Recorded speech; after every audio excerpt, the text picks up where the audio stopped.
Marak investasi bodong, Kiai Haji Marsudi genjot pelatihan trading pahami capital market. Di saat pemerintahan Jokowi direcokin berbagai persoalan, belakangan masyarakat kembali diresahkan dengan maraknya investigasi bodong, dan berbagai jenis investasi robot melalui online. Agar tidak dibohongi oleh para afiliator, pesantren ekonomi Darul Uchwah di Jalan Kedoya Duri Raya, Kebon Jeruk Jakarta Barat yang dipimpin Kiai Haji Marsudi Syuhud ini justru gencar mengembangkan ekonomi wirausaha yang unggul sebagai pusat pengembangan ekonomi, wirausaha, entrepreneur, dan kepemimpinan, leaderships, santri baik di tingkat nasional maupun internasional. Dengan maraknya investasi bodong yang meresahkan masyarakat, pesantren ekonomi Darul Uchwah menjawab tantangan, salah satunya dengan mengembangkan pelatihan trading pemahaman tentang capital market kepada para santri. Saya yang akan memberikan modalnya.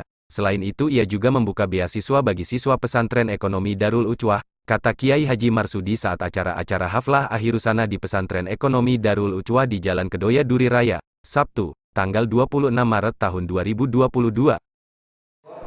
Capital market, jadi kita ajarkan tentang capital market untuk para santri agar memahami bagaimana investasi di secondary market ini yang kalau zaman seperti COVID-19 ini sesungguhnya lebih tepat untuk bisnis di capital market. Komunikasi individu dengan individu atau individu dengan publik atau memimpin sidang, memimpin organisasi, membuat kebijakan, dan juga latihan untuk menyampaikan pendapatnya di publik.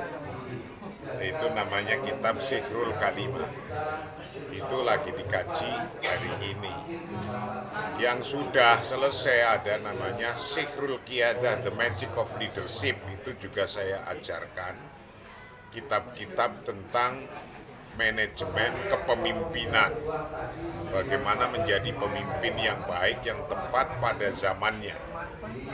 Membuat kebijakan yang tepat, yang sesuai, ngomong di publik yang sesuai. Itu yang sudah selesai. Juga diajarkan tentang kuwatut tafkir, the power of thinking. Bagaimana sih orang hidup ini, cara berpikirnya harus apa, di mana posisi kita, bagaimana cara berpikir kita. Nah, kitab-kitab ini termasuk fikih-fikih daulah, fikih daulah. Bagaimana kita bernegara, itu saya ajarkan di sini. Negara Pancasila itu apakah sudah sesuai syariah atau belum, itu saya ajarkan dan sudah selesai. Maka tamatan pesantren ini sudah tidak bertanya-tanya lagi bagaimana bernegara dengan keyakinan agamanya di sebuah negara Pancasila. Itu sudah selesai karena sudah membaca kitab Fiqhud Daulah. Tapi yang tidak ketinggalan karena pesantren ekonomi juga saya ajarkan tentang ekonomi makro. Ekonomi makro kitabnya itu As-Siyasah Al-Iqtisadiyah, kebijakan ekonomi. Itu saya ajarkan bagaimana inti kebijakan ekonomi sebuah negara itu al-jam'u bainal maslahataini, menyatukan antara dua kemaslahatan, yaitu maslahatul amah, kemaslahatan untuk publik mayoritas bangsa, dan maslahatul fardiyah, kemaslahatan untuk individu-individu. Bagaimana membuat kebijakan agar individu-individu itu nyaman dalam berbangsa, misalnya tentang upah tenaga kerja, itu walaupun kebijakannya umum, tapi larinya untuk individu.